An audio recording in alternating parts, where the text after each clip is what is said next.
Bueno, pues muchas gracias por estar aquí. Bienvenidos a esta charla sobre programación funcional. Vamos a hablar de cómo llevar la programación funcional en la práctica, a la práctica. El objetivo básico de esta charla es venderos la moto de la programación funcional. Es básicamente a lo que hemos venido, ¿vale? Y no cualquier moto. Os vamos a vender la moto de Batman, que no es poca cosa. No os vamos a vender la moto de Java. Lo que vamos a hacer es venderos la moto de la programación funcional en Scala, ¿vale? Pero esta charla no es una charla sobre Scala, esta charla principalmente es una charla sobre programación funcional y sus consecuencias, ¿de acuerdo? Programación funcional y sus consecuencias, tratar de llevar la programación funcional a la práctica es lo que estamos haciendo, lo que llevamos haciendo desde hace tiempo en Habla Computing, mis compañeros y yo. Y bueno, pues llevar la programación funcional a la práctica significa, pues eso, lo que está diciendo, vender la moto. Y en vez de ese eslogan de bootstrapping, digital transformation processes to functional programming, pues bien podríamos decir algo del estilo de selling the Brooklyn Bridge, ¿vale? Of functional programming. Eso es lo que tratamos de hacer constantemente, pues a través de nuestros cursos nuestros trainings, nuestros cursos de formación de programación funcional en Scala, consultoría, etcétera, etcétera, ¿vale? Y el objetivo de la charla de hoy, como decía, pues es mostrar cómo llevar todos estos aspectos de la programación funcional a la práctica e invalidar esta cita, que es bastante famosilla, y que dice algo de este estilo, que en teoría no hay diferencia entre la teoría y la práctica, pero en la práctica sí que la hay, ¿vale? Entonces, el objetivo, como digo, es invalidar esta cita, cuando se refiere a la programación funcional. Es decir, si parafraseamos esta cita y sustituimos teoría por programación funcional, lo que vendría a decir es que sí, la programación funcional está muy bien, es muy bonita, todo eso de las mónadas, la transparencia referencial, etcétera, etcétera, pero cuando tengo que hacer algo en la práctica, cuando tengo que implementar unos servicios web, cuando tengo que acceder a la base de datos, cuando tengo que sacar trazas de login, trazas de analítica, etcétera, etcétera, la programación funcional se puede llevar a la práctica. Entonces, pues como digo, el propósito de esta charla es demostrar que sí, que se puede hacer todo este tipo de cosas prácticas desde un punto de vista, desde el punto de vista de los principios teóricos que dicta la programación funcional, ¿de acuerdo? Y para ello, pues lo que hemos hecho ha sido implementar una pequeña prueba de concepto, una aplicación sobre geocercas, que es la que vamos a utilizar a lo largo de la presentación y que tenéis disponible en GitHub, pues para que la bajéis, la clonéis, para que juguéis, para que bueno, la extendáis, etcétera, etcétera. ¿Qué hace esta aplicación? Pues esta aplicación hace una cosa muy sencillita, simplemente gestiona pues una serie de áreas geográficas que se llaman geocercas, ¿vale? Y los distintos dispositivos pues, que se están moviendo por todo el terreno, pues de lo que se trata es de identificar los eventos de entrada y salida de esos dispositivos en las distintas geocercas, ¿no? El objetivo de esta aplicación es ese. Hay dos actores principales. Por una parte tenemos pues, a los administradores, los que dan de alta y de baja geocercas, y después por otra parte tenemos los dispositivos que están emitiendo constantemente pues, su localización y que reciben eventos de, bueno, pues si han entrado a una geocerca, han salido, etcétera, etcétera. ¿De acuerdo? El estado de la aplicación queremos almacenarlo. El estado de la aplicación queremos almacenarlo en una base de datos relacional, una cosa muy sencillita, y después queremos también pues, implementar pues, unos servicios web pues, para que tanto dispositivos como administradores pues, accedan a los servicios que ofrece la aplicación. ¿De acuerdo? Entonces, bueno, esta es la aplicación que queremos hacer. Esto lo podríamos hacer de 1000 formas distintas, pero cuando se trata de hacerlo funcionalmente, cuando se trata de aplicar los principios de la programación funcional, pues lo que tenemos que hacer es, bueno, pues identificar claramente cuál es la esencia de la programación funcional. ¿Qué es la programación funcional? ¿Qué es lo que caracteriza a una aplicación para que podamos decir, pues mira, sí, esta aplicación está implementada funcionalmente?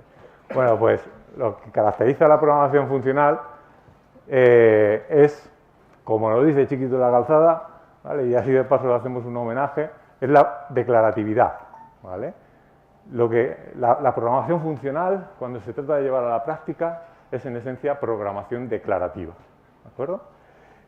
¿Y qué tiene que ver Chiquito con la programación declarativa? Bueno, pues la programación declarativa en lo que consiste fundamentalmente es en distinguir, en invitar al programador a que identifique dos tipos de componentes, ¿vale? Un componente es un tipo de componentes son los que describen qué es lo que tiene que hacer la aplicación, y eso, qué es lo que tiene que hacer la aplicación, bueno, pues se escribirá pues, en términos de una determinada descripción declarativa, ¿de acuerdo? Y después, por otra parte, además de estos componentes que definen el qué tiene que hacer la aplicación, además de estos componentes, pues vamos a tener también otros componentes completamente desacoplados, pues que lo que especifican es el cómo, ¿vale? El cómo hay que hacer eso que se está diciendo que hay que hacer, ¿de acuerdo? Entonces, estos intérpretes, en la mayoría de las ocasiones, se van a comportar no como intérpretes en sí mismos, sino como compiladores, en la medida en que esas descripciones puras, declarativas, lo que van a hacer es traducirlas a otras descripciones de un nivel de abstracción más bajo, ¿de acuerdo?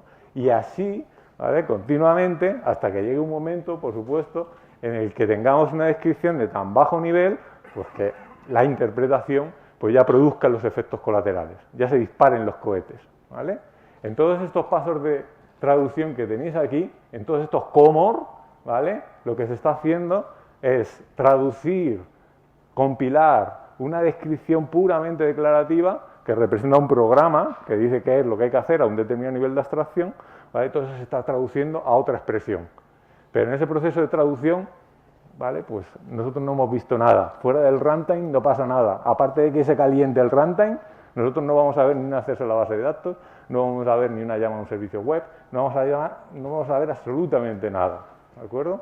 Porque la declaratividad en lo que consiste es en, pues eso, tú tienes una expresión, tú tienes un valor que especifica qué es lo que hay que hacer, pero hasta que en última instancia, ¿vale?, no se llegue a una descripción de un nivel lo suficientemente bajo como para que ya se pueda ejecutar directamente, ¿vale?, pues no vamos a ver nada, ¿de acuerdo?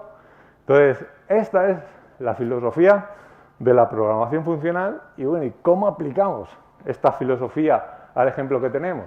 Bueno, pues en el ejemplo que tenemos, ¿vale?, lo que hay que tener en cuenta, en primer lugar, es que todas estas descripciones son realmente programas, son descripciones que están escritas utilizando un lenguaje específico de dominio, un DSL, ¿vale? Entonces, en la aplicación que nos ocupa, vamos a tener distintos DSLs, vamos a tener distintos lenguajes, distintos pequeños lenguajes específicos de dominio, pues que nos van a permitir especificar ¿qué? Bueno, pues nos van a permitir especificar, por una parte, pues los servicios web, ¿no?, las rutas HTTP, pues que los actores pues van a utilizar, dispositivos y administradores van a utilizar para acceder a nuestro sistema. Para eso nos hace falta, para describir esas rutas, ¿no?, para describir pues cómo accedemos al servicio, pues el dispositivo cómo accede al servicio que le permite comunicar su posición y recibir, por otra parte, los eventos de ese cambio de estado.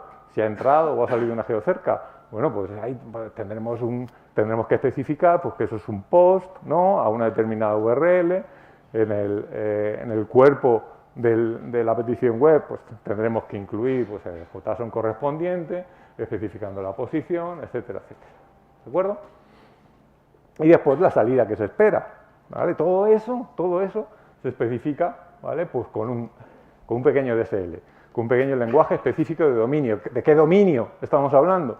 Pues estamos hablando del dominio de los servicios web en HTTP, y en concreto, ¿vale?, el servicio HTTP RESTful, ¿vale? Este lenguaje, ¿quién nos lo da? ¿Este lo tenemos que implementar nosotros? Bueno, pues este DSL no lo tenemos que implementar nosotros. Este DSL pues nos lo dará el framework de turno que estemos utilizando. Nosotros para esta aplicacióncita hemos utilizado un framework que se llama HTTP4S, ¿vale? Pero podríamos haber utilizado también Scalatra, o podríamos haber utilizado Play Framework, o podríamos haber utilizado HTTP, etcétera, etcétera. ¿De acuerdo? Bueno, ¿qué pasa con estas llamadas a HTTP? ¿Qué pasa con estos servicios REST? Bueno, pues que para poder dar la respuesta, ¿vale?, de los eventos que son, etcétera, etcétera, para poder generar ese JSON, ¿no?, y devolver un OK, etcétera, etcétera, pues lo que se va a apoyar, ¿vale?, ese DSL, ¿vale?, va a ser en nuestro pequeño DSL de servicios para nuestra aplicación de geocercas, Entonces nosotros vamos a tener que implementar también un pequeño DSL para describir estos servicios, para describir los servicios que se ofrecen pues, a los distintos actores de la aplicación, a los administradores, ¿vale? Y los servicios que se ofrecen a los dispositivos, ¿de acuerdo? Este DSL sí que es nuestro, este DSL sí que es de nuestra aplicación, este lo vamos a tener que implementar nosotros, ¿de acuerdo? El otro DSL no, el otro DSL es de un nivel de generalidad lo suficientemente alto como para que pueda ser compartido por todos nosotros cuando estemos haciendo aplicaciones sobre geocerca, gestión de conferencias o lo que sea, pero este DSL lo tenemos que hacer nosotros. ¿Qué más DSL vamos a tener que implementar? Pues vamos a tener que implementar otro DSL que nos permita describir los repositorios de datos en los que nosotros vamos a almacenar todo el estado de nuestra aplicación, pues la geocerca, los dispositivos, dónde se encuentran esos dispositivos, en qué momento, etcétera, etcétera. En un momento dado, en qué geocerca se encuentran cada uno de ellos, etcétera, etcétera. Todo ese lenguaje de datos, esa capa de datos, para poder nosotros implementar nuestros servicios de la aplicación, pues todo eso, para poder implementar esos servicios de la aplicación necesitamos ese lenguaje de datos, ¿de acuerdo? Y en última instancia, ¿qué vamos a hacer con esos datos? Pues esos datos pues, se van a implementar, se van a almacenar en un lugar concreto. Bueno, pues en nuestra aplicación, nosotros estamos hablando de Postgres antes, bueno, pues nosotros vamos a utilizar, nos va a hacer falta para implementar estos repositorios de datos, ¿no? Para implementar ese DSL, para poder traducir todos los programas que describan acceso y manipulaciones a los datos que estén descritos con este DSL, al final, ¿vale? Eso en un momento dado se tiene que soportar físicamente en algún sitio, ¿no? Y nosotros en nuestro caso, ¿vale? Pues vamos a tener un DSL relacional que por supuesto tampoco implementaremos nosotros porque nos vendrá dado pues por Slick, Duby, Sequeril o cualquier otro framework, ¿vale? Que mapee los objetos que tenemos en nuestra aplicación pues al modelo relacional que esté soportado por la base de datos de turno, ¿de acuerdo? Y bueno, pues ya más debajo de esto ya no tenemos nada. Debajo de esto ya los fuegos artificiales. Después, cuando la pila de llamadas llega a este punto, pues ya lo que pasa es que se accede al disco duro, ¿vale? Y se cambian los datos, se cambia el estado de la aplicación, ¿de acuerdo? Bueno, pues esta es la estructura muy genérica y de muy alto nivel de lo que va a hacer nuestra aplicación y de cómo va a estar estructurada. Nuestra aplicación va a estar estructurada por DSLs que nos permiten pues, describir cuáles son las rutas HTTP que se van a utilizar para acceder a los servicios web que estarán descritos con nuestro DSL, que en última instancia se implementarán sobre unos repositorios de datos y que en última instancia, ¿vale? Pues estarán soportados por un modelo relacional, ¿de acuerdo? Entonces, antes de empezar a explicar cómo están implementados estos DSLs, es importante que nos paremos un poquito y que tratemos de explicar qué es lo que estamos tratando de conseguir, porque lo que vamos a ver a continuación pues se desvía un poquito de la práctica habitual que utilizamos normalmente a la hora de implementar aplicaciones. Hacer este tipo de cosas con programación funcional pura, pues al principio cuesta, es normal, porque hay que aprender abstracciones, hay que aprender mecanismos y técnicas pues, que normalmente no utilizamos. Y entonces, si tenemos en mente qué es lo que queremos conseguir, pues eso facilita mucho. Pues el aprendizaje, porque nos da paciencia. Pues sí, esto me está costando, pero yo es que lo que quiero conseguir es esto, y esto es importante, ¿vale? Y esto no lo puedo conseguir con las técnicas que estoy utilizando. Entonces hay que tener muy claras las cosas con respecto a los objetivos y con respecto a los fines que se persiguen en la programación funcional y los beneficios que podemos obtener. En esta charla nos vamos a centrar en dos beneficios principales. Por una parte, la modularidad que podemos conseguir con las técnicas de programación funcional y con las técnicas que vamos a utilizar para implementar estos DSLs, ¿de acuerdo? Modularidad extrema. ¿Qué es la modularidad? Pues la modularidad lo que nos permite es construir nuestra aplicación en base a módulos, distintos componentes que se pueden quitar y poner muy fácilmente, ¿vale? la modularidad es lo que nos permite, lo que nos ofrece flexibilidad a la hora de configurar nuestra aplicación en base a distintos componentes. Poner y quitar cosas. Mira, ahora mismo no me hace falta, o resulta que ha cambiado los requisitos, ya no voy a utilizar Postgres, ahora tengo que utilizar un SQL. Bueno, pues voy a implementar mi repositorio de datos, lo voy a implementar pues ahora con otra librería. Pues no pasa nada, quito esto y pongo lo otro. Cuando tenemos una aplicación monolítica, cualquier cambio de este estilo en los requisitos, funcionales o no funcionales de tu aplicación, da el traste con toda la aplicación y la tienes que coger y tirar a la basura. ¿De acuerdo? Entonces, cuando hablamos de modularidad, hablamos de una manera de construir nuestras aplicaciones que nos ofrezca este tipo de flexibilidad. Flexibilidad a la hora de cambiar componentes y satisfacer distintos requisitos funcionales o no funcionales. ¿De acuerdo? Por otra parte, de lo que vamos a hablar también es de testing. El testing al final es una configuración más de nuestro sistema. Y estas facilidades a la hora de hacer testing vienen un poco de la mano de las facilidades que tenemos a la hora de construir aplicaciones modulares con la programación funcional, ¿vale?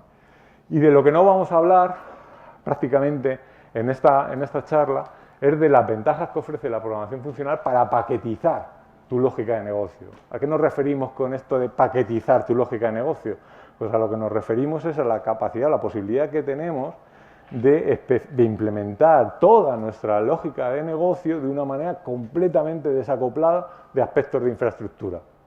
Por ejemplo, es muy común que cuando estamos implementando, cuando utilizamos frameworks pues, para acceder a la base de datos, pues el acceso a la base de datos o a otro tipo de sistemas es asíncrono. Entonces, al tener ese acceso asíncrono, tenemos que trabajar con futuros. ¿De acuerdo? Tenemos que trabajar con promesas. Tenemos que trabajar con unas estructuras que nos faciliten la programación asíncrona. Bueno, pues lo que pasa muchas veces cuando no estamos utilizando el tipo de técnicas que vamos a explicar en la charla esta, es que todos esos aspectos de programación asíncrona acaban invadiendo y acaban contaminando toda tu lógica de negocio, ¿vale? Y en tu lógica de negocio, en los ficheritos de tu lógica de negocio, que es donde tendría que estar dicho, bueno, pues entonces para devolver los eventos de entrada y salida de la geocerca, pues tengo que ver en qué posición se encontraba, ver la nueva posición, no sé qué, no sé cuánto, que es una descripción puramente funcional y de negocio. De repente tienes contextos de ejecución, tienes pool de threads, tienes un montón de cosas que esto no tiene nada que ver con tu lógica de negocio. Y que en un momento dado, cuando cambies la manera de gestionar la sincronía, en vez de utilizar los futuros de escala, estándar de escala, utilices las tags de escala Z o los futuros de Monix o los futuros de cualquier otro tipo, pues vas a tener que tirarlo a la basura. Entonces, cuando hablamos de paquetizar lógica de negocio, nos referimos a eso, a la posibilidad de implementar nuestra lógica de negocio en módulos completamente desacoplados de cualquier aspecto de infraestructura. Nada de contaminación de aspectos de base de datos, ni de programación concurrente, ni asíncrona, etcétera, etcétera.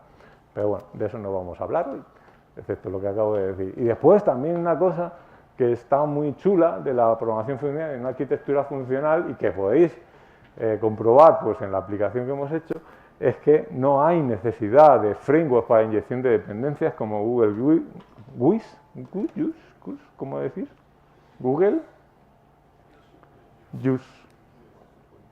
Pues no hace falta hacer esas cosas, es que ni me las sé, ni me sé esos frameworks. No hace falta, es todo mucho más sencillo. Y eso es un win-win muy grande a la hora de tener una aplicación, una arquitectura que tiene las mínimas dependencias posibles y que te lo puedes cocinar todo por tu cuenta. Lo mismo pasa en el testing. Vamos a ver que podemos hacer testing sin necesidad de librerías de mocking. Y eso, yo no sé qué experiencia habéis tenido con las librerías de mocking, pero yo las que tuve fueron bastante malas. Punteros nulos por todas partes y eso horroroso, horroroso. Entonces, bueno, pues mantengamos en la cabeza que lo que perseguimos, ¿de acuerdo?, son todas estas cosas y que lo que vamos a ver en esta charla en particular es cómo las técnicas de programación funcional, cómo los DSLs y los DSLs implementados funcionalmente, ¿de acuerdo?, nos permiten tener aplicaciones extremadamente modulares, extremadamente configurables. Y después cómo eso también nos va a permitir hacer testing de una manera muy cómoda. ¿De acuerdo? Entonces, bueno, vamos al attacker. ¿Cómo implementamos nuestros DSLs? Funcionalmente. Bueno, pues para implementar nuestros DSLs funcionalmente hay muchos tipos de técnicas. Hay fundamentalmente dos tipos de técnicas en programación funcional. El primero de ellos se basa en lo que se denominan los tipos algebraicos de datos. Es decir, nuestro DSL es un tipo de datos y las instancias de ese tipo de datos son nuestros programas. Este tipo de programación, por ejemplo, es el que tenéis en Spark. En Spark los RDDs son un tipo de datos que representa ¿qué? ¿Un dataset distribuido? No. Un RDD representa un programa de transformación de datos que se encuentran distribuidos en una serie de particiones en un clúster. Eso es un RDD, es un programa de transformación de datos. Un RDD, desde este punto de vista, es un DSL. Es un DSL que nos permite, es un pequeño lenguaje, nos permite representar ese tipo de programas de transformación. Bueno, pues en programación funcional, cuando nosotros implementamos un DSL como un tipo de datos, pues utilizamos ese tipo de cosas. Tipos algebraicos de datos, tipos algebraicos de datos generalizados, tenemos cosas como la free monad, la f monad, tenemos coproductos, tenemos transformaciones naturales, catamorfismos y un montón de cosas. Y son un montón de cosas que realmente es que están un poquito alejados, ¿no?, de nuestra práctica habitual como programadores orientados a objetos.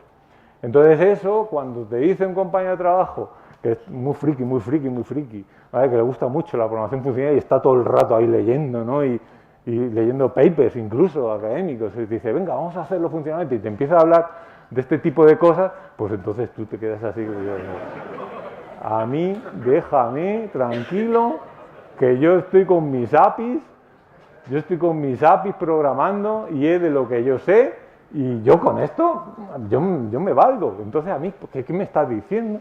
¿Vale? De todos estos catamorfismos y transformaciones naturales y la free monad y mónadas y no sé qué, no sé cuánto.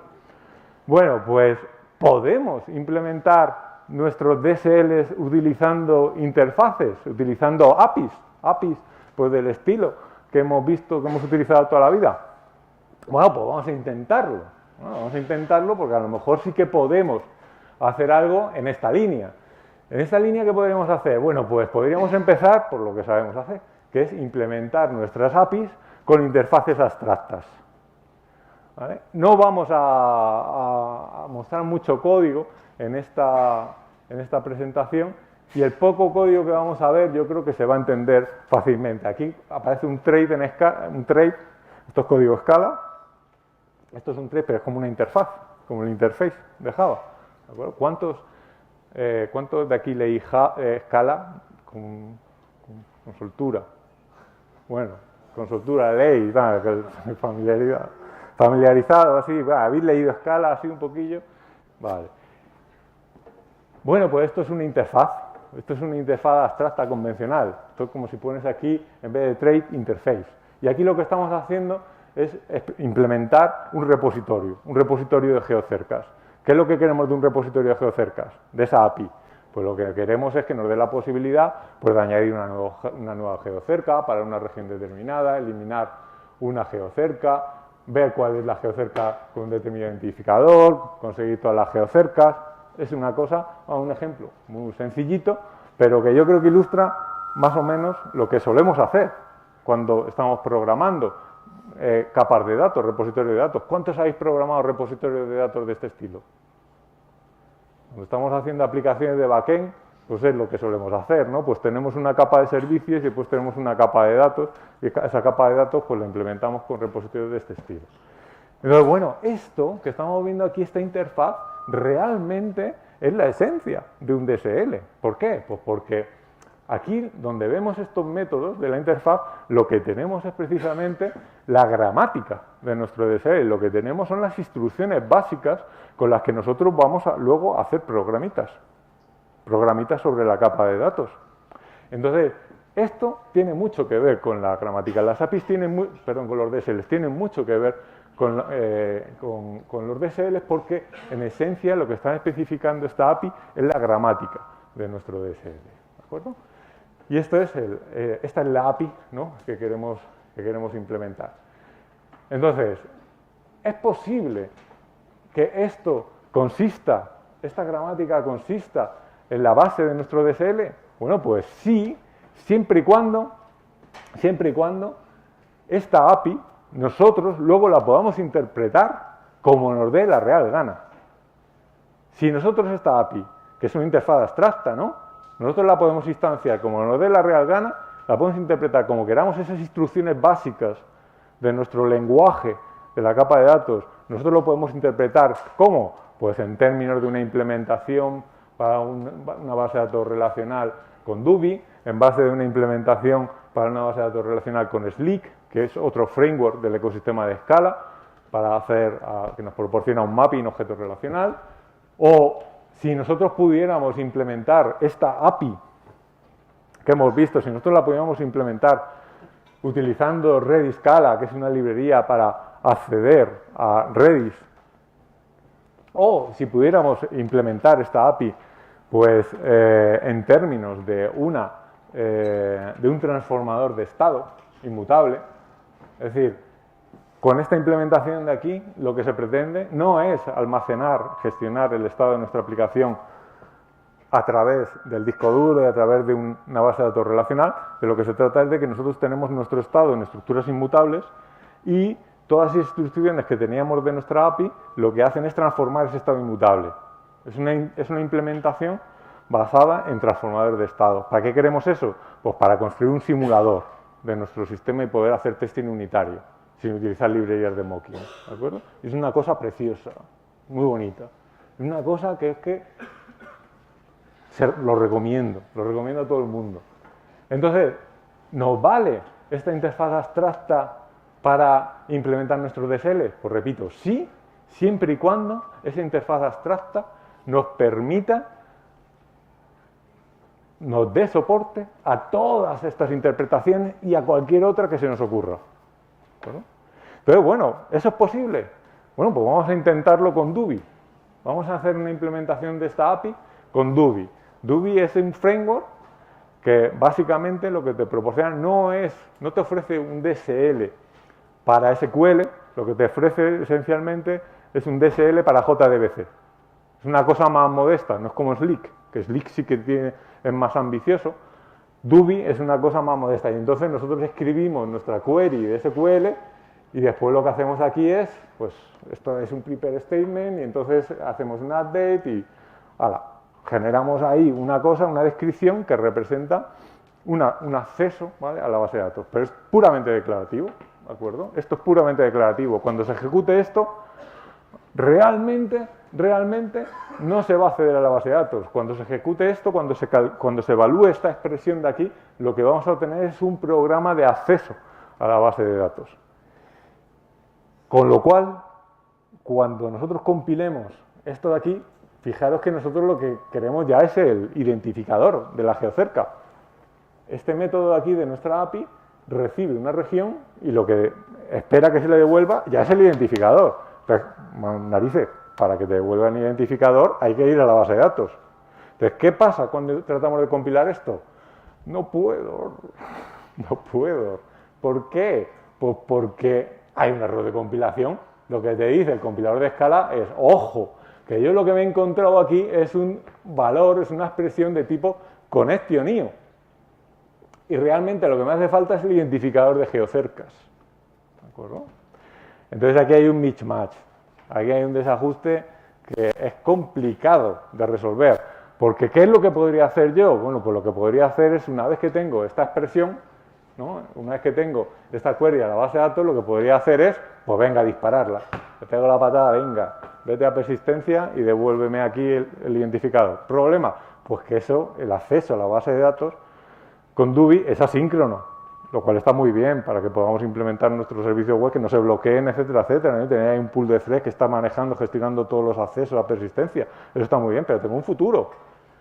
Y yo lo que tendría un futuro en ese caso, y a mí lo que me hace falta es el identificador ya.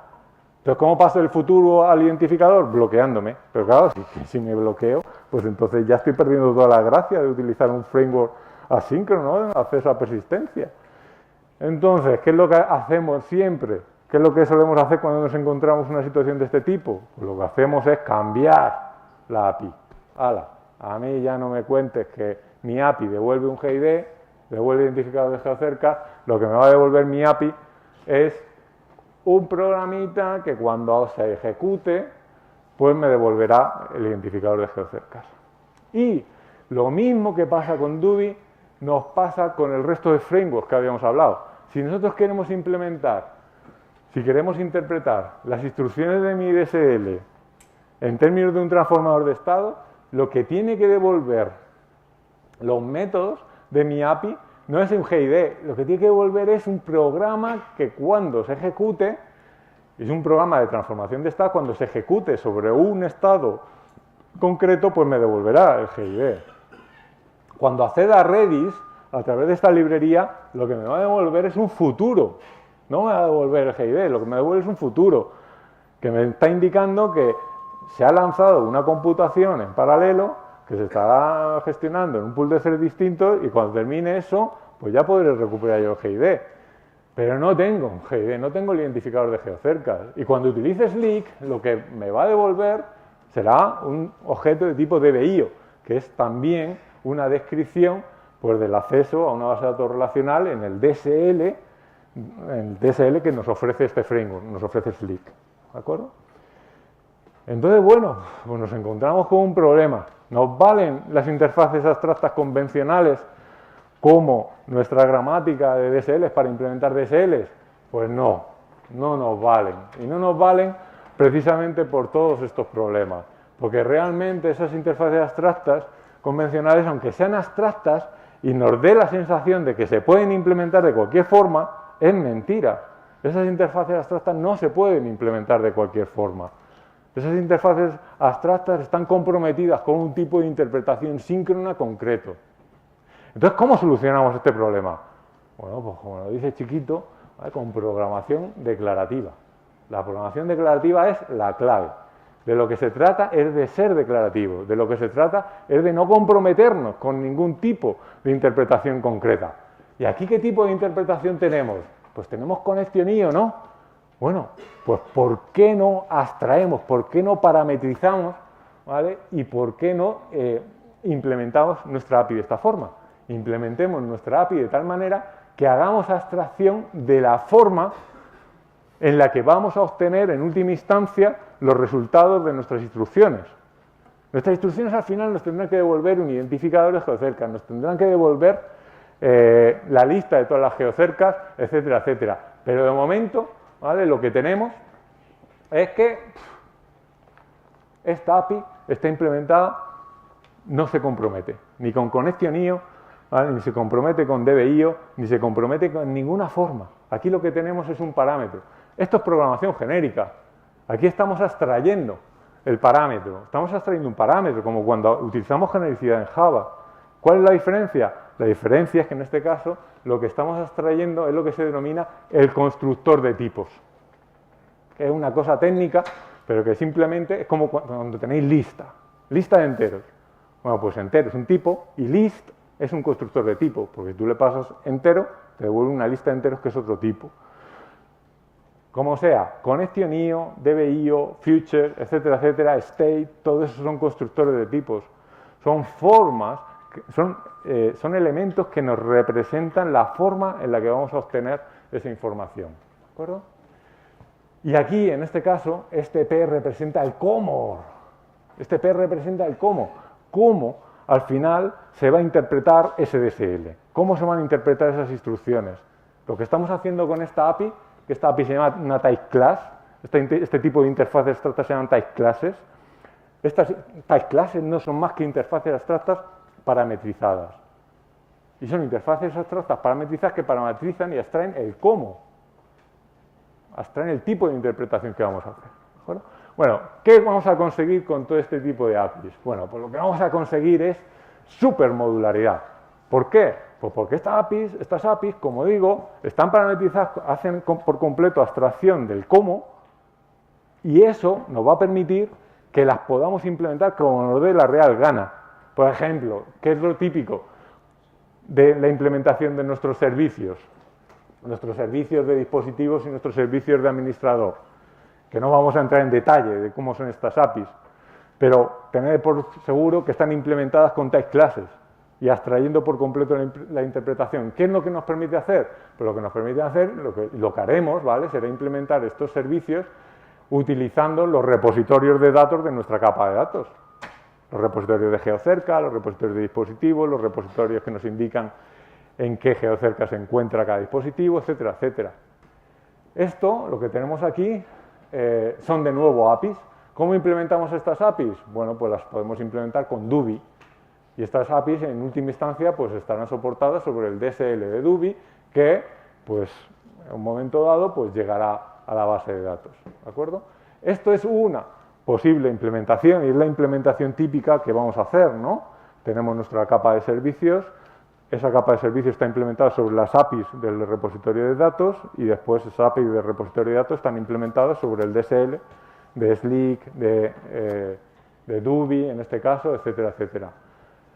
Pero también, por supuesto, vamos a querer login en nuestra aplicación.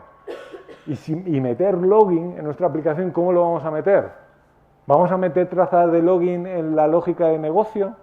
¿En la lógica de negocio de nuestros servicios que estará implementado en esta capa de aquí?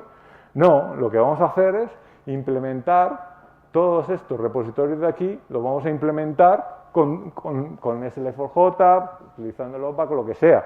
Pero lo vamos a implementar sin contaminar la lógica de negocio, ¿de acuerdo? Y lo mismo si tenemos que generar trazas de analítica y tenemos que llamar a un API de Segment o lo que sea. Todo esto lo vamos a poder incorporar en la arquitectura de nuestra aplicación de una forma completamente modular, sin, insisto, contaminar toda la lógica de negocio que estará implementada aquí, ¿de acuerdo? Pero también podemos hacer más, también podríamos implementar todos estos repositorios no con los lenguajes que serían adecuados en producción, ¿vale?, que serían pues los lenguajes, los DSL de Slick, etcétera, etcétera, sino, como decía anteriormente, pues con una interpretación basada en estados para hacer testing unitario. Y esto lo podríamos hacer. O también podríamos implementar nuestras APIs utilizando directamente DUBI. Nuestros servicios, nuestros APIs de servicios, en vez de pasar por los repositorios, porque muchas veces por ahí pues perdemos eficiencia, es mucho más óptimo en ocasiones pues ir directamente a la base de datos y escribir en SQL tus queries mucho más optimizadas, ¿no?, para tus servicios, pues también podríamos implementarlo de esa manera si quisiéramos. Bueno, ¿qué pasa con los servicios web? Bueno, los servicios web, esencialmente, a lo que tienen que atacar son a las APIs de servicios, a la API de administrador y a la API de los dispositivos, ¿no?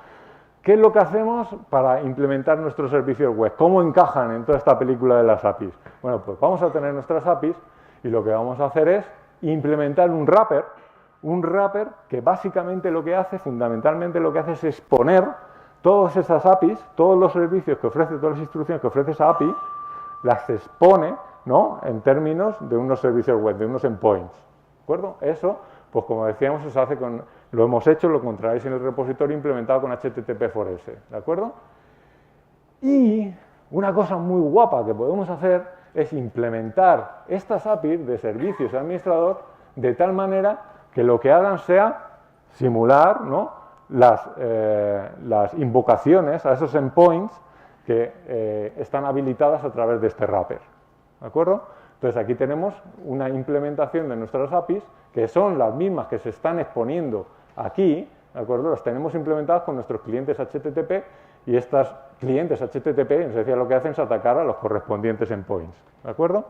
Eso es como encajan los servicios web en esta arquitectura. ¿Qué pasa con la interfaz de usuario? Bueno, pues la interfaz de usuario lo que podemos tener es una configuración de este estilo. Podemos tener en el cliente JavaScript, ¿vale?, en la máquina cliente, ¿vale?, en el navegador, lo que podemos tener con Scala JS, que es otra maravilla del ecosistema de Scala, lo que podemos tener es precisamente esta API que veíamos, esta API que está implementada con el cliente HTTP. Y lo que podemos hacer es que de igual manera que antes a las APIs de administrador, ¿no?, y de dispositivos les dimos un wrapper para acceder a ellos a través de la web, nosotros podemos hacer ahora también un wrapper para que accedamos a esos servicios pues a través de los botones, a través del DOM, a través de los botones de la interfaz de usuario, ¿no?, que hemos implementado en JavaScript. Y igual que hicimos antes, podemos implementar nuestra API con un simulador que se encargue de tocar esos botones. Entonces, bueno, todo esto son configuraciones que podemos hacer. También podríamos, por supuesto, cambiar la implementación de la API de administrador. En vez de reemplazar el cliente HTTP, lo podríamos reemplazar por la implementación basada en estado para hacer testing unitario. Entonces, podemos hacer todas las combinaciones que queráis, ¿de acuerdo? Y esas combinaciones, pues son, en resumen, de dos tipos. Implementaciones de nuestros APIs que son finales, por así decirlo, e implementaciones que lo que hacen es dar acceso a nuestros APIs, como la que hemos visto para el DOM y para los servicios web, ¿de acuerdo? Entonces, ¿qué podemos hacer con esto? Aparte de tener un montón de flexibilidad a la hora de configurar el despliegue de nuestra aplicación y de reutilizar componentes, poner y quitar, lo que podemos hacer, y ahora entramos ya en la segunda parte de la charla, hemos hablado sobre modularidad, ahora vamos a hablar sobre cómo hacer testing, vamos a entrar en esto de una manera muy breve, muy por encima, entre otras cosas porque tampoco tengo mucho tiempo. Y esta parte de testing la hemos implementado utilizando una librería que hemos implementado en Habla.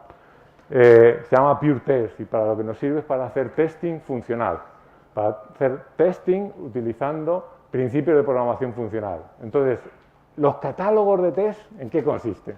Los catálogos de test no son más que wrappers, ¿no?, que atacan, ¿no?, pues a nuestras APIs de servicio, el administrador, dispositivo. Podemos hacer estos catálogos de test, los podemos hacer a muchos niveles de abstracción, por supuesto. Pero aquí, por ejemplo, se ilustra pues, cómo sería atacar al servicio de administrador.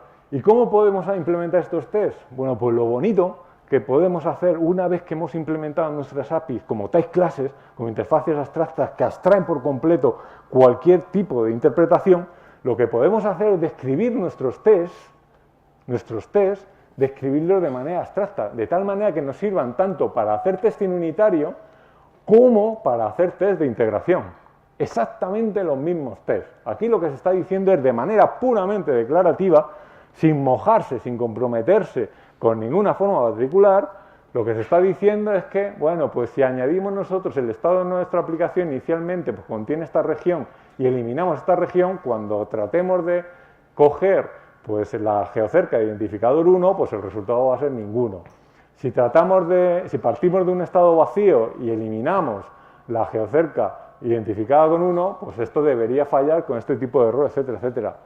Ahí, ese test, ¿por qué no lo podemos reutilizar cuando estamos con un simulador basado en transformaciones de estado, o cuando estamos atacando la base de datos, o cuando estamos llamando a servicios web? Lo mismo, lo podríamos utilizar. Y con PureTest, con esta librería y con los principios de programación funcional, se puede hacer. ¿De acuerdo? Bueno, vamos a ir terminando. ¿Qué es lo que hemos hecho? Bueno, pues lo que hemos hecho es mostrar que una arquitectura funcional, pues esencialmente lo que consiste es en un montón de DSLs estructurados de tal manera que unos de ellos son la interpretación de otros. Hay DSLs de distintos niveles de abstracción y lo que tenemos es, bueno, pues intérpretes que se encargan de hacer estas transformaciones. Hemos visto que con APIs convencionales, desafortunadamente, no podemos implementar estos DSL, no podemos implementar. ¿Por qué? Pues porque no son lo suficientemente declarativos, porque realmente no se pueden implementar de la manera que a mí me dé la gana, y porque puede llegar la circunstancia de que ahora tenga que utilizar determinado framework, los requisitos funcionales de nuestra aplicación, el DSL, no haya cambiado en absoluto, y que tengamos que tirar todo nuestro software a la basura.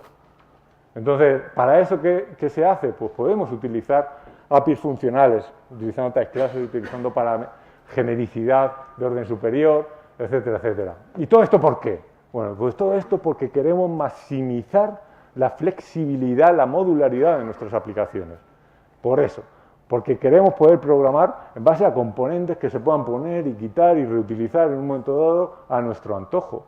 Es por eso, porque queremos hacer librerías reutilizables, porque queremos tener una arquitectura en nuestra empresa pues que esté formada por librerías y que los distintos proyectos los puedan reutilizar. Porque muchas veces todos estos esfuerzos de arquitectura en las empresas fracasan. ¿Por qué? Pues fracasan porque las técnicas que estamos utilizando no nos permiten realmente tener componentes reutilizables. ¿De acuerdo? Scala está muy bien, ¿vale? Scala es muy potente. Tenemos esta genericidad de orden superior que nos permite implementar las type classes, tenemos implícitos, tenemos un montón de cosas. Tenemos un ecosistema de librerías estupendo, funcional y no funcional, y después, sobre todo, nos permite hacer programación funcional, nos permite implementar estos DSL de manera declarativa, nos permite implementar estos DSL de una manera funcional pura, a un coste razonable. Entonces, con respecto a la cita que invocamos al principio de la charla, es posible hacer en la práctica aplicaciones de acuerdo con los principios de la programación, principios teóricos de la programación funcional. Pues bueno, pues sí, lo podemos hacer y lo hemos demostrado que se puede hacer, y ahí tenéis ese repositorio, ¿vale?, en el que lo podéis mostrar. Ahora bien, también es cierto que en la práctica hay que tener en cuenta aspectos de recursos, ¿no? Los recursos son finitos y nuestro tiempo es finito.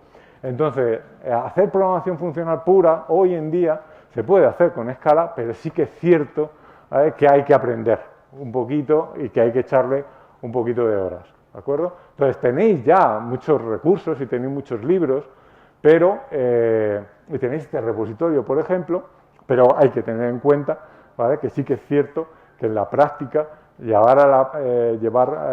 desarrollar las aplicaciones e incorporar todas estas metodologías y técnicas en un equipo de desarrollo es algo que hay que hacer con tiempo, ¿de acuerdo?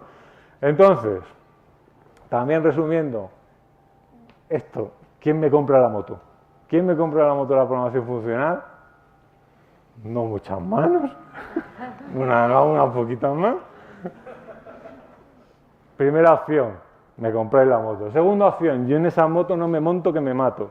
¿Cuántos? A ver. Muy bien. Bueno. Va, yo todo eso lo hago con mi moto. Tercera opción. Ahí hay uno que lo hace con su moto. Muy bien. Bueno, a los primeros, pues sois unos valientes, sois unos superhombres, ¿vale? Y eso está muy bien, muy buena filosofía. Lo de la opción segunda, pues hombre, es razonable. Es razonable que en estas cosas hay que meterse con cuidado. Ahora bien, es el futuro. A los de la tercera opción, lo siento mucho, es que no, es que eso ya está probado y ya está el pescado vendido. Vamos a ser todos programadores funcionales, no sé en cuánto tiempo, en 10 años, en 15 años, en 20 años, o en 30 años, no lo sé, a lo mejor el año que viene, pero todos vamos a ser programadores funcionales. La batalla ya está ganada. Eso es así, ¿eh? Yo lo siento mucho, pero eso es así. ¿Qué es lo que hace falta? Lo que hace falta son lenguajes y herramientas que nos hagan, que nos permitan hacer programación funcional de manera más sencilla. Eso es lo que hace falta. Pero que las ventajas de la programación funcional van más allá de la programación convencional que hacemos hoy en día, eso es incuestionable, ¿vale? Entonces, ¿queréis aprender programación funcional? Hay muchos buenos libros, tenéis ahí las referencias. Os invito también a que vengáis al Meetup de Scala, que organizamos en Madrid, y os invito también que vengáis a conferencias del estilo de Lambda World en Cádiz. Y nada más, muchas gracias por vuestra atención. Coger el toro de la programación funcional por los cuernos, ¿vale? Y ánimo. Gracias.